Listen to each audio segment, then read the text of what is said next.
بسم الله الرحمن الرحيم. عن ابن عباس رضي الله تعالى عنهما قال: فرض رسول الله صلى الله عليه وسلم هذه الصدقة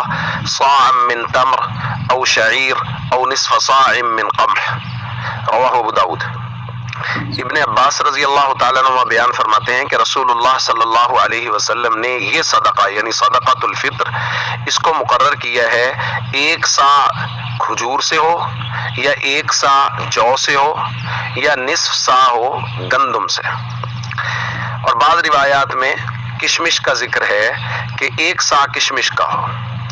اس کا مطلب یہ ہوا کہ اس کا صدقۃ الفطر کا نصاب 4 چیزیں ہیں: کشمش، کھجور اور جو۔ اگر اس کے حساب سے دیں گے تو 1 سا ہوگا، اور یہ 1 سا ہمارے وزن کے حساب سے 3.5 کلو کا ہوتا ہے، یعنی کھجور، کشمش اور جو اگر کوئی ادا کرے گا تو یا 3.5 کلو ادا کرے گا یا ان کی قیمت ادا کرے گا۔ اور اگر گندم کے حساب سے ہو تو وہ نصف سا ہے، یہ نصف سا 1.25 کلو بنتا ہے، لیکن احتیاطاً 2 کلو کہا جاتا ہے کہ 2 کلو گندم یا اس کی قیمت ادا کر دی جائے۔ سیدنا علی رضی اللہ تعالیٰ عنہ سے ایک بات منقول ہے، انہوں نے فرمایا: قد اوسع اللہ علیکم، اب اللہ نے تم پہ وسعت کر دی ہے، فلو جعلتموہ صاعا من کل شیء، اب اگر تم ہر چیز کا 1 سا ادا کر دو، یعنی اگر گندم سے بھی صدقۃ الفطر ادا کرنا ہے تو 1 سا ہی ادا کر دو، یعنی گندم کا بھی 3.5 کلو کا حساب لگا لو تو یہ زیادہ بہتر رہے گا۔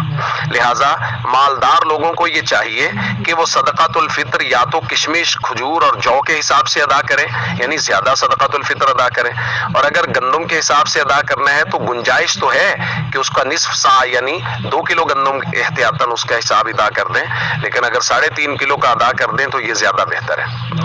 اور جو لوگ دوسرے ممالک میں مقیم ہیں ان کے لیے مسئلہ یہ ہے کہ وہ صدقۃ الفطر کا نصاب وہاں کا رکھیں گے کہ وہاں گندم کا، کھجور کا، وہ جس حساب سے بھی دینا چاہتے ہیں اس کی قیمت اس ملک میں کیا ہے، ادا چاہے وہ پاکستان میں یا اپنے ملک میں ہی کریں، لیکن اس کی قیمت کا اعتبار وہاں کا ہوگا جہاں وہ رہ رہے ہیں۔ اسی طرح وہ آدمی جو بیرون ملک رہ رہا ہے، اس کے جو نابالغ بچے اور بچیاں ہیں ان کا صدقۃ الفطر بھی وہیں کے حساب سے ادا ہوگا۔